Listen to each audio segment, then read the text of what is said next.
ఇప్పుడున్న బీజేపీ అభ్యర్థిని. ఇది సీట్ ఏమో టెక్నికలీ బీజేపీకి ఉండాలి, అభ్యర్థి మాత్రం టీడీపీ వాడు రావాలి. అది కోరుతున్నది ఎవరు?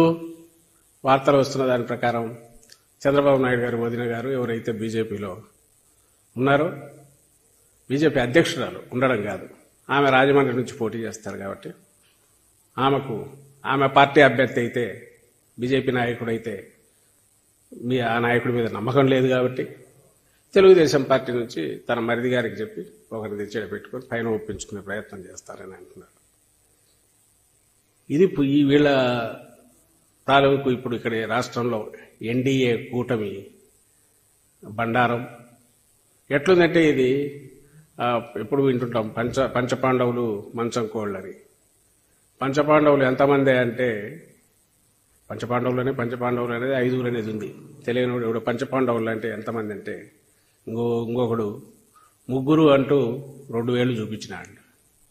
అట్లా ఆఖరికి వచ్చేసరికి అది ఏదంటే, ఈ కూటమి పొత్తు అనేది ఎక్కడో మొదలు పెడితే ఇది ఏంటి ఆఖరకు దాని స్వరూపం ఏదంటే, చంద్రబాబు నాయుడు గారు ఆయన కోసం ఆయన ఏర్పాటు చేసుకున్న ఒక ఎఫెక్టివ్ సిస్టమ్.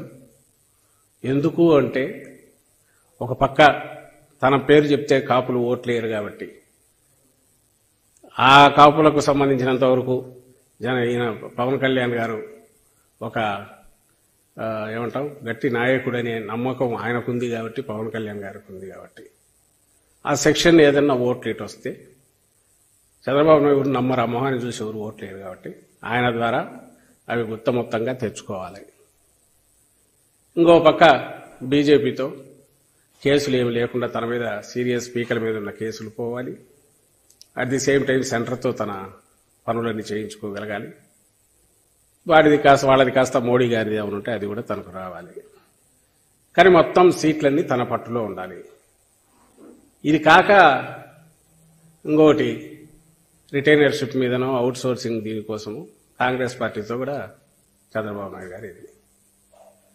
అక్కడ ఒకరే నాయకురాలు, ఆమె దాన్ని మాట్లాడుతుంటారు, తిరుగుతుంటారు. అది పచ్చ మీడియా అదేనా వేస్తుంటుంది. ఆమెకు పేటెంట్ రైటు ఓ సబ్జెక్ట్ మీద మాత్రమే వ్యక్తిగతమైనది ఇచ్చి ఆమెను రాష్ట్రం మీదకి వదిలారు. ఎవరు? చంద్రబాబు నాయుడు. అది కూడా ఆయనే. బహుశా ఈయన మహిమ చంద్రబాబు నాయుడు గారి దీన్ని చూస్తే, అంటే ఒక పక్క ఇటు బీజేపీతో, ఇంకో పక్క కాంగ్రెస్తో, అలాగే పవన్ కళ్యాణ్ గారి భుజాల మీద ఎక్కి తన విశ్వరూపం ఆయన చూపిస్తున్నది చూస్తే, ఆ మోడీ గారికి ఆయనకు తెలిసినట్లే ఈయన పెట్టుకుంటే అక్కడ నేషనల్ లెవెల్లోనే బీజేపీని కాంగ్రెస్ను కూడా ఒక దగ్గరికి చేర్చగలిగిన సత్తా ఆయనకున్నట్టుంది. మరి ఎందుకు వాడుకోవట్లేదు తెలియదు. కానీ but is it the real process? ఇట్లనా జరగాల్సింది. ఎన్నికలంటే ఇట్లనా జరగాల్సింది. ఇంత అపహాస్యం పాలు కావాలన్నా బీ ఫార్మ్స్ ఇచ్చి ఫైనల్ 25th లాస్ట్ డేట్ అంటే, ఇప్పటికీ క్యాండిడేట్లను మార్చుకోవడం, నీ క్యాండిడేట్ను మార్చుకోవడం అనేదే ఉండకూడదు. నిజంగానే ఓ సీరియస్ పొలిటికల్ పార్టీ అయితే ఈవేళకి ఫైనలైజ్ అయింది. సరే, అది నీ ఇష్టం. ఎందుకంటే మీ పార్టీ మీ ఇంటర్నల్ అనుకోవచ్చు, లాస్ట్లో మార్చుకుంటున్నారు రకరకాల వీటితోనే. ఎందుకంటే మా అభ్యర్థులు ఎప్పుడో ఫైనలైజ్ అయిపోయారు. మీరు ఎవరినైతే ఒంటరిగా ఢీగొట్టలేము అనుకుంటున్న జగన్మోహన్ రెడ్డి గారి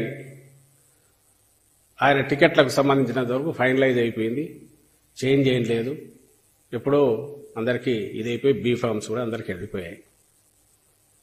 మరి నిజంగా నువ్వు చంద్రబాబు నాయుడు గారు ఆయన జగన్మోహన్ రెడ్డి గారిని రీప్లేస్ చేసి రాగలనని అనుకుంటే,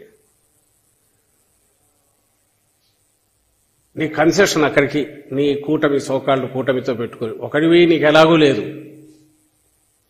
ఒకరు దిగి Telugu Desam party versus YSRCP, yes నా హిస్టరీ, నా 40 ఏళ్ల హిస్టరీ ఉంది, నేను ఇంత చేశాను అని చెప్పుకునే ధీమా కానీ సత్తా కానీ చంద్రబాబు నాయుడు లేదు.